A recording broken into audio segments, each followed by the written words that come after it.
You know what separates winners from losers? It's not talent. It's not luck. It's not connections. It's the ability to look yourself in the mirror and stop lying. Stop lying about why you're not where you want to be. Stop lying about who's responsible for your situation.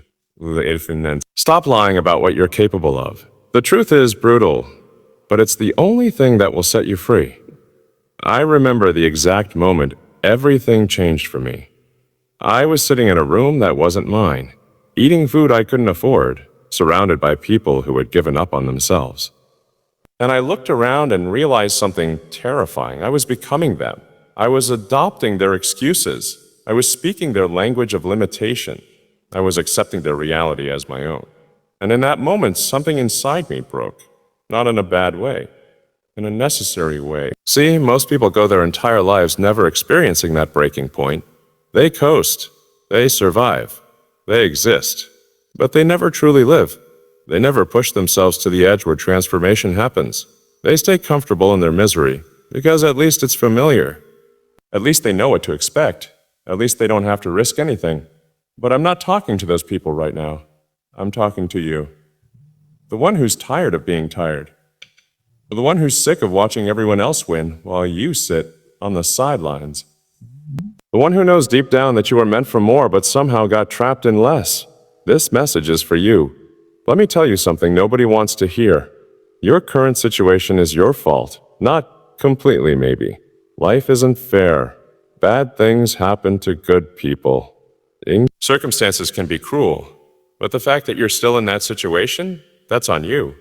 The fact that you haven't changed anything, that's your choice. The fact that you keep doing the same things and expecting different results, that's insanity. And you're the one committing it. I know that sounds harsh. I know it's easier to blame your parents, your education, your location, your age, the economy, the government, society, your past. And maybe all those things played a role.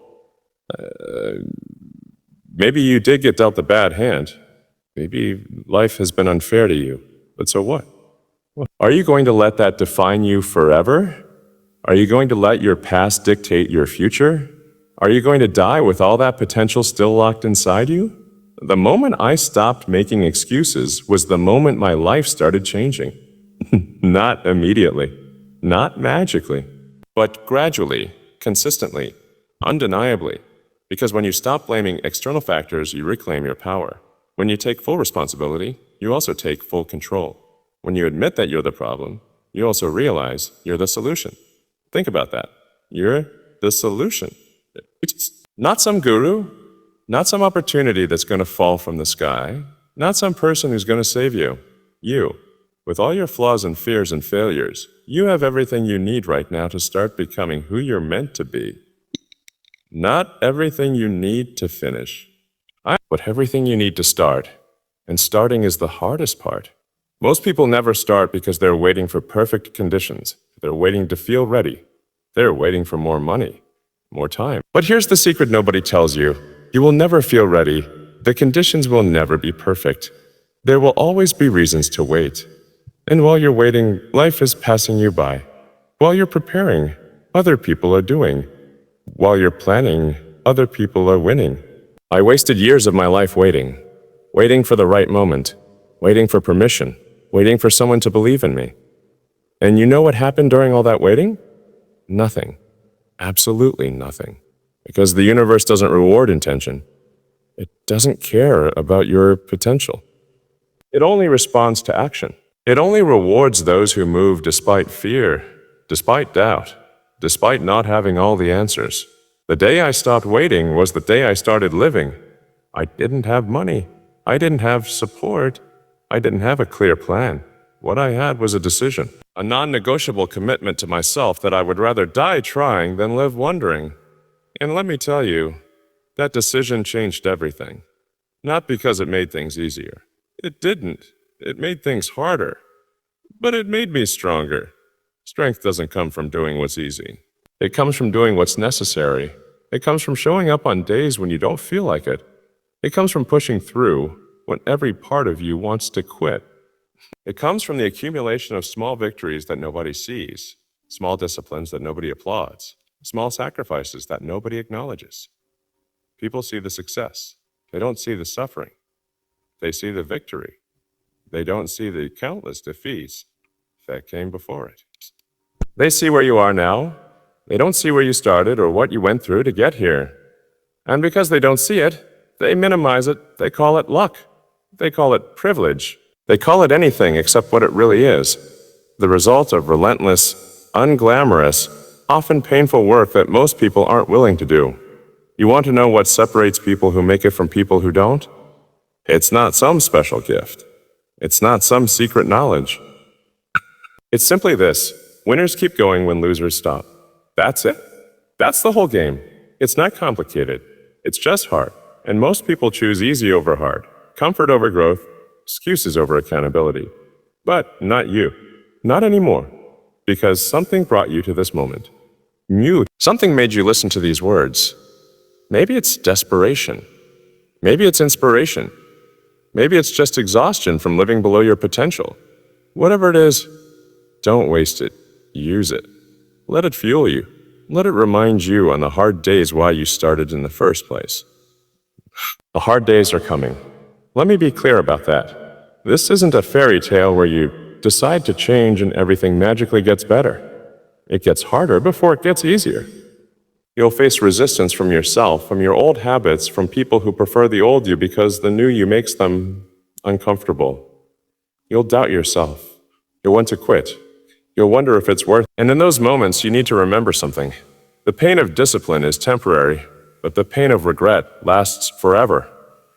The discomfort you feel from pushing yourself will pass. The shame you feel from quitting will haunt you. The temporary sacrifice will lead to permanent gain. The temporary comfort will lead to permanent regret. I've lived both sides of this. I've quit on myself more times than I can count.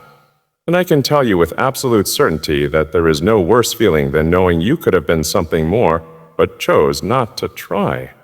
There is no worse feeling than seeing someone else living the life you were too afraid to pursue.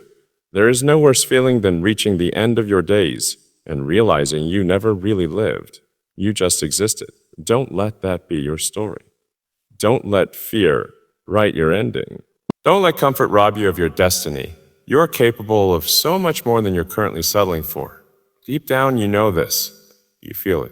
That restlessness, that hunger, that voice that keeps whispering, there has to be more than this. Listen to that voice.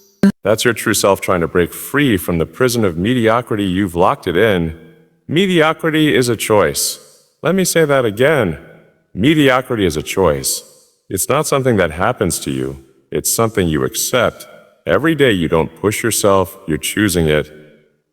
Every day you take the easy path, you're choosing it. Every day you do what's comfortable instead of what's necessary, you're choosing it. And the scary thing about mediocrity is that it's comfortable. It's safe. It doesn't demand much. And that's exactly why it's so dangerous. Mediocrity will kill your dreams slowly. So slowly, you won't even notice until it's too late. It will tell you that you have time. It will tell you that you're doing fine. It will tell you that extraordinary is for other people. And if you listen long enough, you'll start to believe it. You'll start to accept average as acceptable. You'll start to defend your limitations instead of transcending them. But something inside you refuses to accept that. Something inside you knows you are made for more. Something inside you is screaming to be unleashed. And the only thing holding it back is you. Your doubts, your fears, your excuses, your unwillingness to be uncomfortable. Your attachment to who you've been instead of who you could become. Who you could become. Have you ever really thought about that? Have you ever imagined the best version of yourself? Not the fantasy version, the real version. The version that exists if you do everything you know you should do. If you eliminate everything you know you shouldn't do. If you become disciplined in your actions and relentless in your pursuit, that version of you is possible. It's not a dream, it's a choice. A series of choices made consistently over time. But here's what most people don't understand. Becoming that person requires killing who you are now. Not literally, obviously, but metaphorically.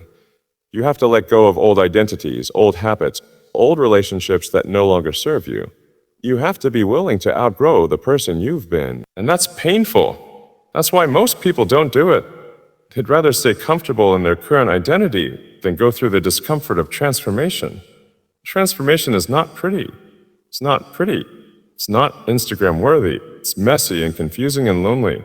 There will be moments where you don't recognize yourself. Moments where you're not yet who you're becoming, but you're no longer who you were.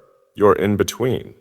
And that in-between space is where most people turn back. They can't handle the uncertainty. They can't handle being undefined. Oh, they retreat to what's familiar, even if what's familiar is what's been holding them back. You have to be willing to live in that discomfort. You have to be willing to be misunderstood. You have to be willing to be alone if necessary. Because the path to excellence is lonely. Not because you push people away, but because most people aren't willing to walk it with you.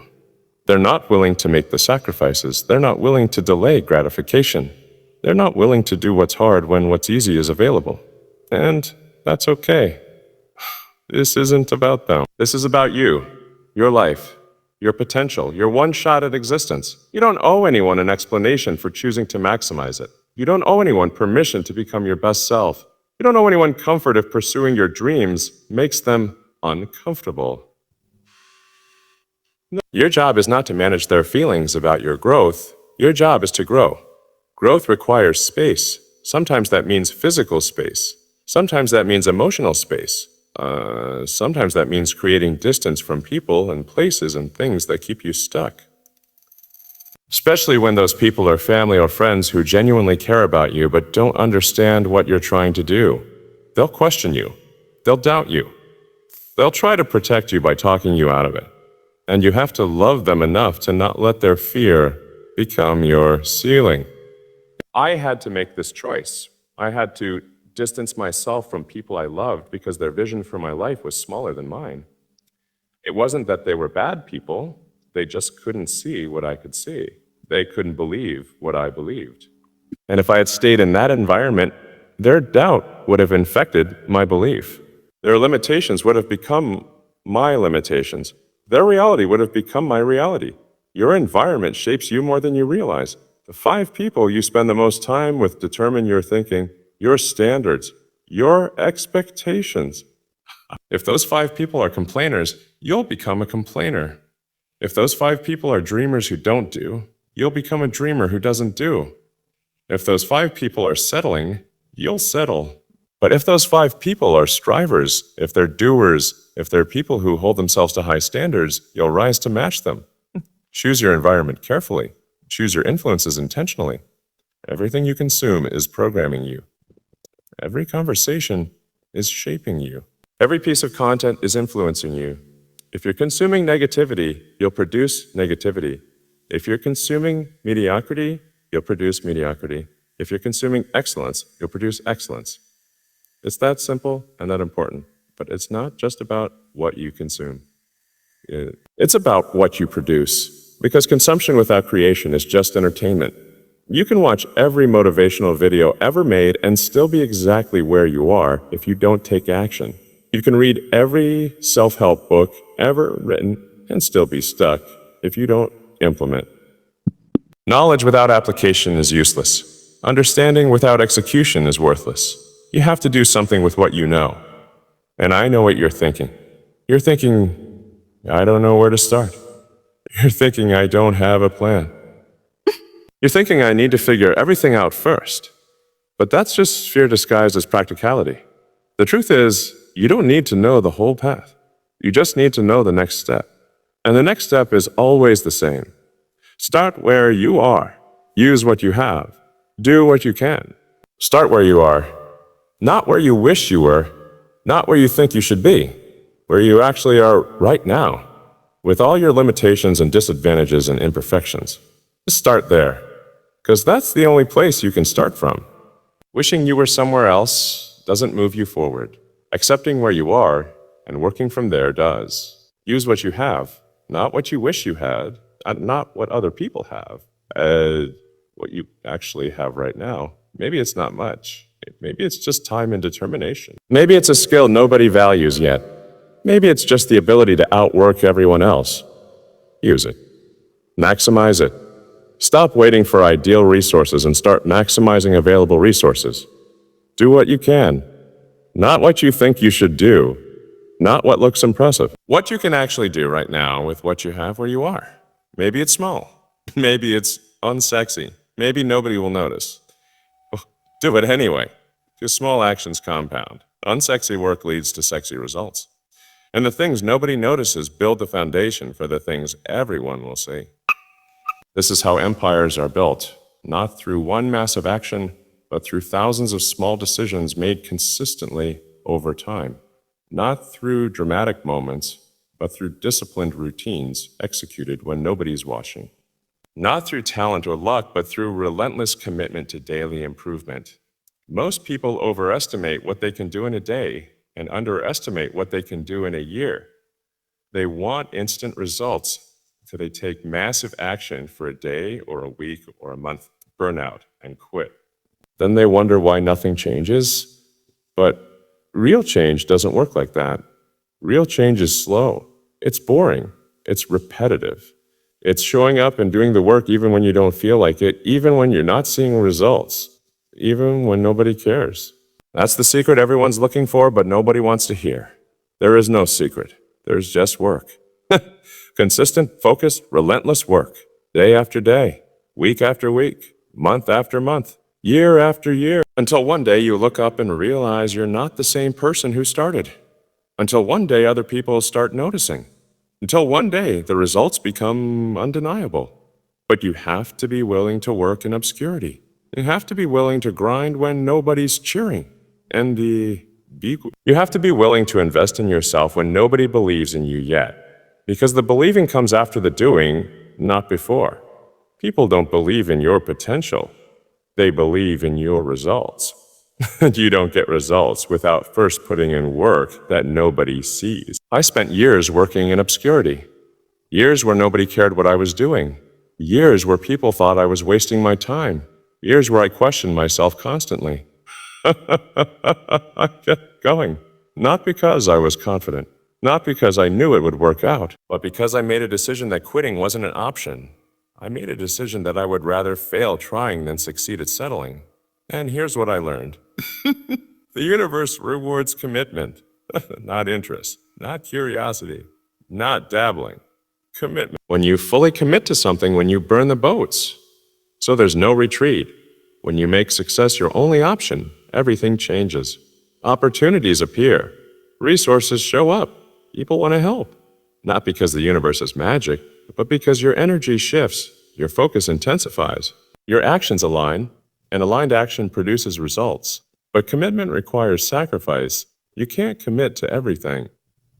You have to choose. You have to say no to good things so you can say yes to great things. You have to eliminate distractions. You have to cut off escape routes. You have to make it harder to quit than to continue. And that's uncomfortable. That's scary. Because what if you commit and it doesn't work out? What if you sacrifice and still fail? Well, what if you don't try and spend the rest of your life wondering?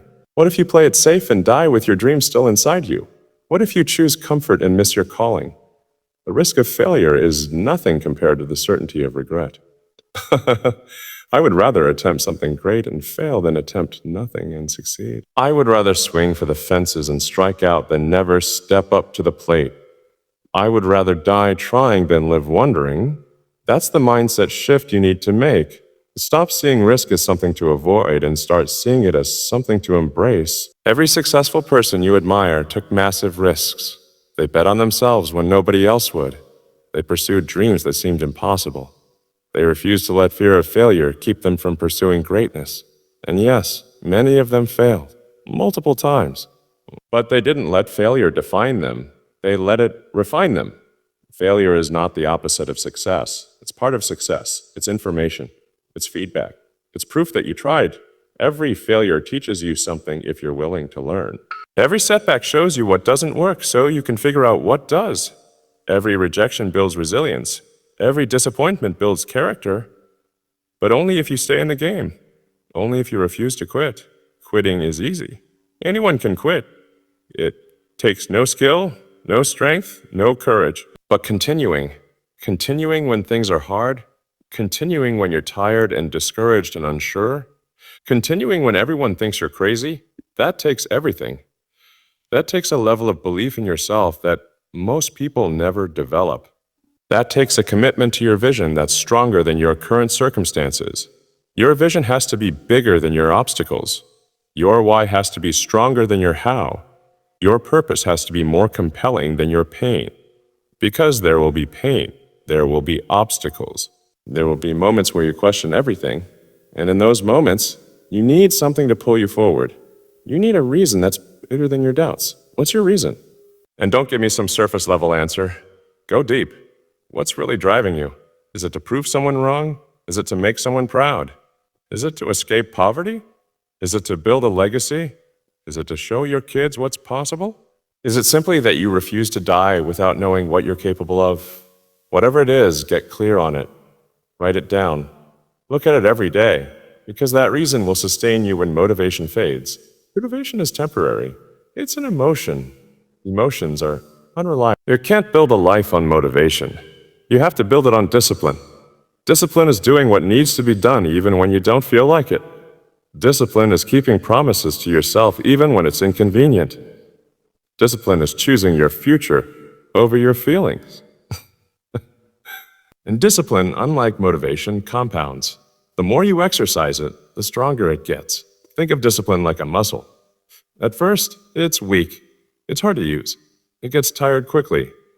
But if you work it consistently, it grows. It gets stronger. It becomes easier to use. Eventually, disciplined action becomes your default.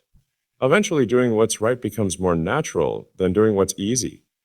Eventually, you become the kind of person who doesn't need external motivation because you have internal drive. Not to become perfect. Not to never struggle, but to become someone who struggles forward instead of someone who struggles in place. To become someone who uses adversity as fuel instead of as an excuse. To become someone who sees obstacles as opportunities, to prove themselves instead of reasons to quit. Reasons to quit. Every obstacle is an opportunity. I know that sounds cliche, but it's true. Every challenge you face is a chance to grow. Every problem you encounter is a chance to develop new skills. Every setback is a chance to test your resilience. The people who succeed aren't the ones who face no obstacles. They're the ones who refuse to let obstacles stop them. Look at anyone you admire. Anyone who's achieved something significant. They all have one thing in common. They faced massive obstacles and overcame them. They didn't succeed despite challenges. They succeeded because of the challenges forced them to evolve. The obstacles forced them to innovate. The setbacks forced them to develop the strength they needed for the success they eventually achieved. You're facing obstacles right now. I know you are. Maybe they're financial. Maybe they're relational. Maybe they're internal. Whatever they are, they feel overwhelming. They feel like too much. They feel like signs that you should give up. But what if they're actually signs that you're on the right path? What if they're tests to see if you really want it? What if they're preparing you for the level you're trying to reach? The level you're trying to reach requires a version of you that doesn't exist yet. It requires skills you haven't developed. It requires strength you haven't built. It requires wisdom you haven't earned. The obstacles aren't blocking your path. They are the path. They're how you become the person capable of handling the success you're pursuing. Most people want the destination without the journey. They want the rewards without the work. They want the body without the training. They want the business without the building. They want the relationship without the effort.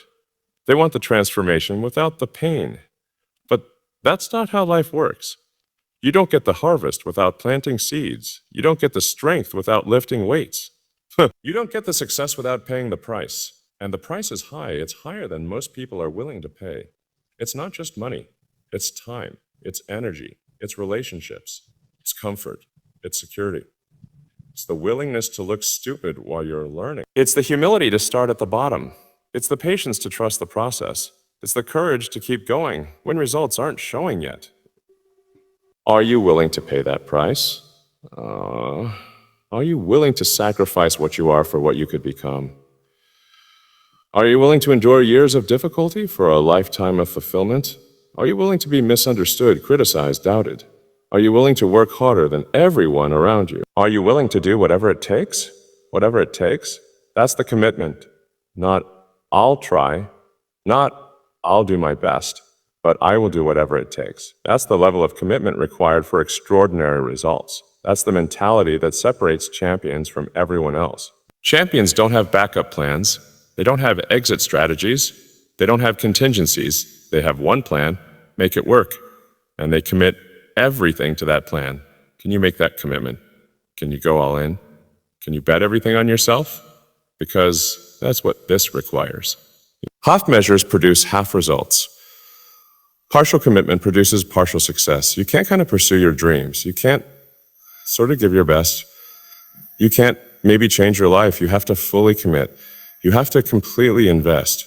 You have to totally dedicate yourself. And when you do, when you truly commit, something magical happens. Not immediately. Not obviously, but gradually. Doors start opening. Opportunities start appearing. People start helping. Not because you got lucky, but because committed energy attracts corresponding results. Because the universe conspires to help those who help themselves. Because action creates momentum and momentum creates results.